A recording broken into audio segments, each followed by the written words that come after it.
మహి, ఇంట్లో అందరూ నన్ను అదృష్ట జాతకురాలు అంటారు, కానీ అది అబద్ధం. మళ్ళీ నేను నష్ట జాతకురాల్ని. ఇంట్లో జరిగే అనర్థాలన్నిటికీ కారణం నేనే. ఏంటా ఏడుపు? పిచ్చి పిల్ల.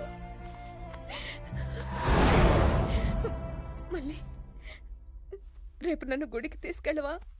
గుడిక? నాన్న పేరిట అర్చన చేయించాలి. ప్లీజ్ మళ్ళీ, నా కోసం. నువ్వు గుడికి వెళ్ళాలి అంతేగా? నీ మనసులో వీడున్నాడా? అవును రాహుల్, నేను పెళ్ళంటూ చేసుకుంటే అది మళ్ళీనే. ఇంట్లో మా ప్రేమ విషయం చెప్పే లోపునే నాన్నగారికి ప్రమాదం జరిగింది. దయచేసి నన్ను అర్థం చేసుకో రాహుల్. ఆ కన్య నిండు మనస్సుతో నిన్ను ఇష్టపడి మనువాడిన తరువాత బలి ఇస్తేనే నీ కోరిక సిద్ధిస్తుంది.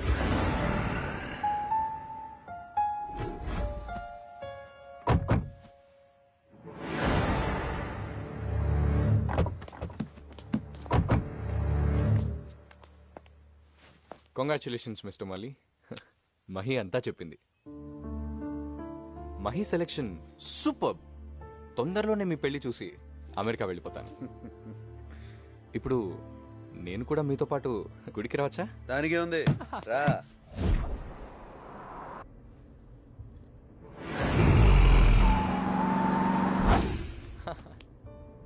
డ్రైవింగ్ బాగా చేసేవాడు లైఫ్ని కూడా స్మూత్గా డీల్ చేస్తాడంట. మా మహి చాలా లక్కీ గర్ల్. నేను వచ్చిన రోజునే అసలు మీ ఇద్దరి విషయం నాకు చెప్పేస్తుంటే ఆ రోజే మ్యాటర్ క్లోజ్ అయిపోయేది కదా. ఎప్పుడేం జరగాలో అప్పుడే జరుగుతుంది. ఇప్పుడు ఏం జరగబోతోందో నీకు తెలీదురా.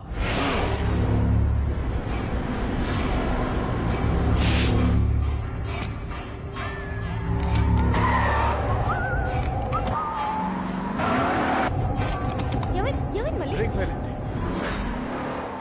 దూకే మహి, దూకే. నువ్వు బయటికి దూకే, నేను చెప్తున్నాను. నువ్వు దూకే. అరే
వెళ్ళిపో రాహుల్, నువ్వు వెంటనే అమెరికా వెళ్ళిపో.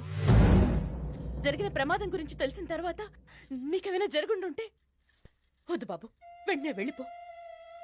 అత్తయ్య, నేను ఇక్కడికి వచ్చింది మీ సంతోషాల్లో భాగం పంచుకోవడానికే కాదు, మీ కష్టాల్ని కూడా పంచుకోవడానికి. బాధపడకండి మాయా, బాధపడకండి. ఎవ్వరేం చెప్పినా ఇక్కడి నుంచి వెళ్ళను. మా ఇన్ని పెళ్లి చేసుకునేది నేనే. మీ కోరిక తీరకుండా వెళ్ళను మావయ్యా, వెళ్ళను.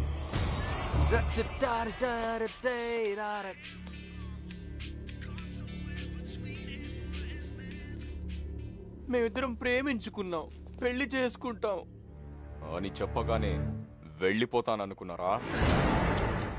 నీకిప్పుడు ఒకే ఆప్షన్ ఇస్తున్నాను, మహిని ఇంటిని వదిలిపెట్టి కనిచి వెళ్ళిపో, లేదంటే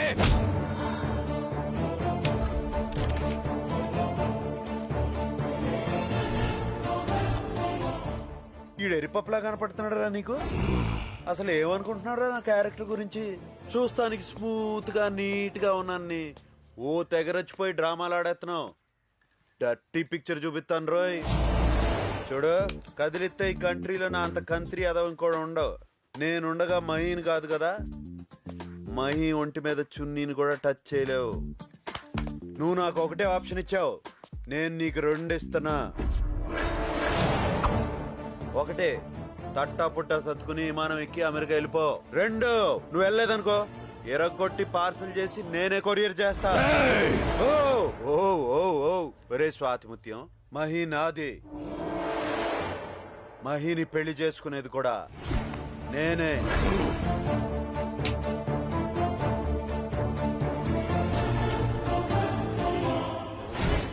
ఏ అంట చూసుకునిరా నీకింత ధైర్యం? భయపడుతున్నావా మళ్ళీ? చావు గురించి నేను ఎప్పుడు భయపడలేదు సాంబయ్య. నేను ఆలోచించేదల్లా నా చెల్లి గురించి. నీ నేస్తం నేనున్నానుగా.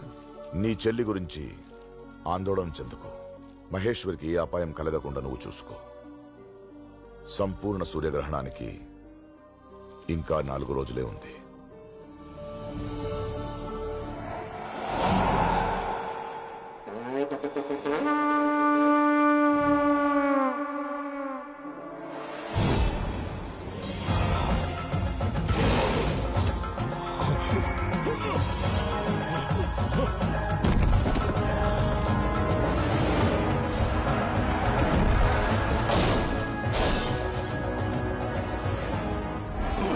పరమేశ్వరా!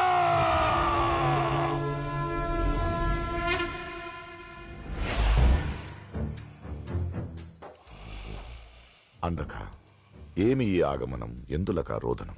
ఇది రోదన కాదు, మత్హృదయావేశ సంచనిత ఆక్రందన. కారణం నీవే. నేనా? అవును, మహేశ్వరిని మనువాడు నా ప్రయత్నమునకు అడ్డురానని నాకు వరమిచ్చితివి. అవును, నీవు ఏమి కోరితువో అదే నేనిచ్చితిని. అటులైన అట్టి నా ప్రయత్నమున నాకు అడ్డు వచ్చిన ఆ మల్లిని ధర్మ విరుద్ధముగా ఎందులకు కాపాడితివి? భక్తుని కాపాడుకొనుట భగవంతుని ధర్మము. శిరమునే ఖండించి నైవేద్యముగా అర్పించిన ఈ అంధకుని కన్నా భక్తుడా వాడు? నీ భక్తి స్వార్థజనితం, అది లోక వినాశక హేతువు. అతనిది నిస్వార్థ భక్తి, లోక కళ్యాణకారకం. అటులైన నాకిచ్చిన వరమునకు అర్థమేమి? అది వ్యర్థము. నీకు అడ్డురానని వరమిచితిని గాని అతనికి సాయము చేయనని అనలేదు, అటుల నీవు కోరనూ లేదు. అహో, ఏమి ఈ మాటల గారడి? ఆ మాయావి విష్ణువు వలె నీవును వాక్చతురత చూపి ఈ అంధకాసురుని మోసగించ ప్రయత్నించకు. నీ ఆటలు నా దగ్గర సాగావు. శివా, మరల చెప్పుచుంటిని, నీవిచ్చిన వరము ప్రకారము నా పరిణయ యత్నము నిర్విఘ్నముగా జరుగవలెనన్న ఆ మల్లికి నీ అండ ఉండరాదు. అంధకుడు అన్న పేరు సార్థకం చేసుకున్నావు అందక. నీ స్వయంకృత అపరాధమునకు నన్ను నిందించుచుంటివా? స్వయం కృతాపరాధమా? అవును, నీ కార్యసిద్ధికి ఆటంకమని భావించి ఏ బాలుడనైతే అంత ముందించి తినని నీవు అనుకునుచున్నావో ఆ బాలుడే మళ్ళీ. అసంభవం! వాడిని ఆనాడే అంత ముందించా. అదే నీ అజ్ఞానం.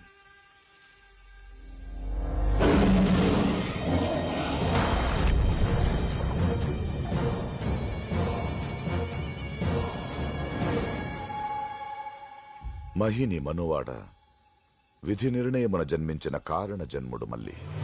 కపట నాటక సూత్రధారి, నీ కుతంత్రమంతయు బోధపడినది. మహేశ్వరా, ఇప్పటి వరకు నేను నీ భక్తుడిని. ఈ క్షణం నుండి నువ్వు నా శత్రువువి. ఇంతవరకు నా భక్తిని మాత్రమే చూసావు, ఇక పైన నా పగని చూస్తావు. నీవే కాదు, మీ ముక్కోటి దేవతలందరూ ఏకమై వచ్చిన ఆ మల్లిని నా నుండి కాపాడుకోలేరు. వాణ్ణి అంత ముందించి మహేశ్వరిని మనువాడి బలిగించి పంచభూతములను నా గుప్పెట బిగించి 14 భువనములను పాలించదా. వినాశకాలే విపరీత బుద్ధి.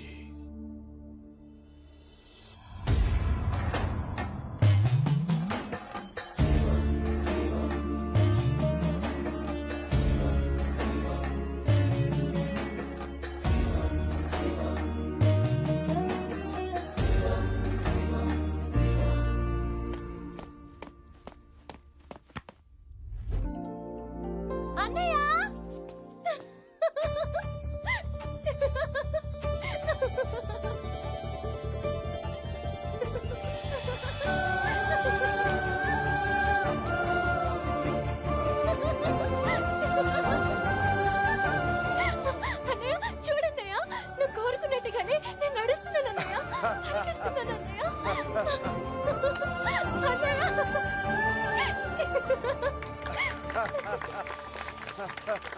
మళ్ళీ ఇన్నాళ్ళకి నీ కల ఫలించింది. ఎలా జరిగింది? ఇది మెడికల్ ఫీల్డ్ లో ఒక మిరాకిల్. నువ్వు నమ్మినా నమ్మకపోయినా ఆ దేవుడే నిజంగా నీ చెల్లిని కాపాడా. నా బంగారు తల్లి. స్వామీజీ కూడా కాశీ నుంచి వచ్చేసారు కాబట్టి వదిన చెప్పినట్టుగా మనందరం ఆశ్రమానికి వెళ్ళి మహి